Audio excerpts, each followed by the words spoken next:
Hello everyone, welcome to Neha Singh study YouTube channel. तो इससे पहले हम मॉडर्न हिस्ट्री की सीरीज़ ख़त्म कर चुके हैं। Now move to the next subject polity. अब की सीरीज़ हम इसी तरह स्टार्ट करेंगे एंड पूरी करेंगे। तो ये क्लास पॉलिटी की इंट्रोडक्शन क्लास होगी।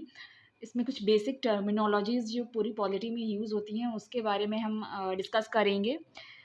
एंड तो स्टार्ट करने से पहले मैं आपसे कहना चाहूँगी कि अभी तक अगर आपने चैनल को सब्सक्राइब नहीं किया है तो please do subscribe to this channel.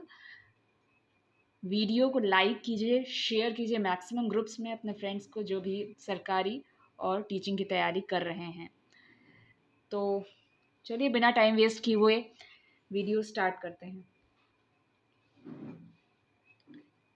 Indian polity and constitution, जैसा कि मैंने बताया कि इंट्रोडक्शन वीडियो है जिसमें हम बेसिक टर्मिनोलॉजीज देखेंगे जो हमारे सब्जेक्ट में यूज़ होंगी, और हम हर दिन एक तरह से हर क्लास में पॉलिटी की यूज़ करेंगे। जब हम बात करते हैं सब्जेक्ट के नाम की पॉलिटी, तो पॉलिटी क्या है? ये स्टडी है कि कैसे एक स्टेट रूल होता है, how state will be ruled. जब स्टेट हम बात कर रहे हैं तो हम एक कंट्री की बात कर रहे हैं, एक उस तरह के स्टेट की बात नहीं कर रहे हैं जैसे उत्तर प्रदेश, छत्तीसगढ़, बिहार, वैसे स्टेट की बात नहीं कर रहे हैं। अगर आप आगे चल के कॉन्स्टिट्यूशन पढ़ेंगे तो उसमें स्टेट टर्म जो है यूज़ किया गया है इंडिया के लिए, अपनी कंट्री के लिए। ओके, तो स्टेट यहाँ पे कंट्री को रिप्रेजेंट कर रहा है। तो form of government in a country की जो पढ़ाई होगी वो होगी इंडियन पॉलिटी। तो कॉन्स्टिट्यूशन जो संविधान होता है वो क्या होता है? कॉन्स्टिट्यूशन को होता है set of rules which decides how state will be ruled. कुछ ऐसे सेट ऑफ रूल्स जिनके बेसिस पे किसी देश का शासन चलता है कि कैसे वो देश रूल किया जाएगा। तो कहीं कहीं पे ये ओरल होता है कॉन्स्टिट्यूशन, कहीं कहीं पे रिटन होता है, रिटन फॉर्मेट में। जैसे कि इंडियन कॉन्स्टिट्यूशन जो है रिटन फॉर्मेट में है, बहुत ही कॉम्प्रिहेंसिव कॉन्स्टिट्यूशन है ये। तो ये कॉन्स्टिट्यूशन में ही सेट ऑफ रूल्स होते हैं कि कैसे वो रूल किया जाएगा। तो पॉलिटी ऑफ कॉन्स्टिट्यूशन आप समझ गए। तो चलिए नेक्स्ट बढ़ते हैं। तीन बहुत ही इंपॉर्टेंट टर्म्स जिन्हें थ्री पिलर्स ऑफ स्टेट कहा जाता है।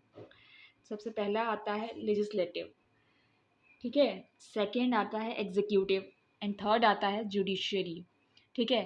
तो तीनों का मतलब क्या होता है हम अच्छे से समझने की कोशिश करेंगे। सर सबसे पहले हम पहला वर्ड जो है लेजिस्लेचर जो वर्ड है इस पर आते हैं।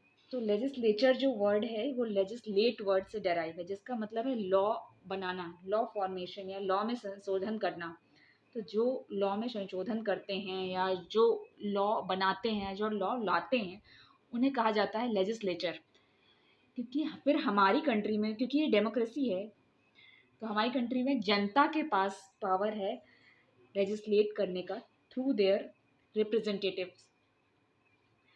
तो जनता डायरेक्टली तो लॉ नहीं बना सकती, तो क्या करते हैं कि अपने रिप्रेजेंटेटिव चुनती है in the form of MPs and MLAs.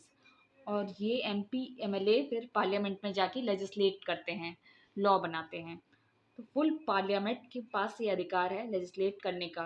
या अगर स्टेट की बात करें तो स्टेट लेजिस्लेटिव के पास में पावर है लॉ बनाने का, ठीक है। तो ये हो गया लेजिस्लेचर। तो और लेजिस्लेचर क्योंकि डेमोक्रेसी है, तो हमारे केस में जो पीपल रिप्रेजेंटेटिव है वही लेजिस्लेचर करते हैं। फिर नेक्स्ट आते हैं एग्जीक्यूटिव पर। तो एग्जीक्यूटिव एग्जीक्यूटिव जो पॉलिसी मेकर्स होते हैं, जो मिनिस्टर्स हो गए हमारे देश में, जो या स्टेट में जो वो हैं एग्जीक्यूटिव, वो हमारे देश में जो लेजिस्लेचर हैं उन्हीं से एग्जीक्यूटिव को चुना जाता है। जो प्राइम मिनिस्टर हैं, चीफ मिनिस्टर हैं, ये सब लेजिस्लेचर का पार्ट ही है। इसीलिए हमारा देश जो है पार्लियामेंट्री फॉर्म ऑफ गवर्नमेंट है, ठीक है। तो ये तो हो गया लेजिस्लेटिव एंड एग्जीक्यूटिव। फिर थर्ड आता है जुडिशरी। जुडिशरी मतलब न्यायालय। जो डिफरेंट कोर्ट्स हो गए, हम जैसे courts of law, supreme court, high court, district courts हो गए। तो ये 3 पिलर्स हैं स्टेट के, वो हैं लेजिस्लेटिव जो जनता से उम्मीदवार सेलेक्ट होकर आते हैं, एग्जीक्यूटिव जो पॉलिसी बनाते हैं स्टेट के लिए, और जुडिशरी जो एक तरह से देश को न्याय दिलाते हैं जनता को। तो हमारे देश में लेजिस्लेटिव और एग्जीक्यूटिव में काफ़ी अच्छा रिलेशन है, पर जो जुडिशरी है वो इंडिपेंडेंट है। तो ये कैसे डिसाइड होगा कि जुडिशरी इंडिपेंडेंट रहेगी? ये डिसाइड होगा हमारे कॉन्स्टिट्यूशन से। जितना भी ये सारी चीज़ें हैं वो डिसाइडेड बाय द कॉन्स्टिट्यूशन, क्योंकि ये सारे जो रूल्स हैं, सेट ऑफ रूल्स की कैसे लेजिस्लेटिव काम करेगा, कैसे एग्जीक्यूटिव काम करेगा, कैसे जुडिशरी काम करेगा, वो कॉन्स्टिट्यूशन हमारा सेट ऑफ रूल्स जो हैं वो डिसाइड करेंगे। तो अभी तक आपने इंडियन पॉलिटी और लेजिस्लेटिव, एग्जीक्यूटिव, जुडिशरी के जैसे शब्दों को समझ लिया होगा। तो अब आगे बढ़ते हैं और हमारे फॉर्मेशन ऑफ कॉन्स्टिट्यूशन की तरफ चलते हैं।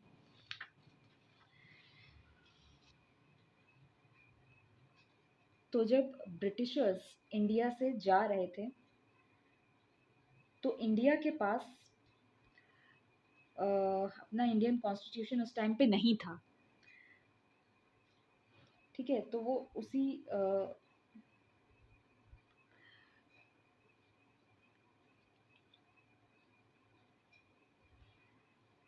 जब ब्रिटिशर्स इंडिया से गए थे तो अपना कॉन्स्टिट्यूशन उनका था नहीं, तो अब इंडिया के पास ये जिम्मेदारी थी कि अपना कॉन्स्टिट्यूशन बनाएं, स्वराज, अपने कॉन्स्टिट्यूशन अपने तरीके से रूल करें।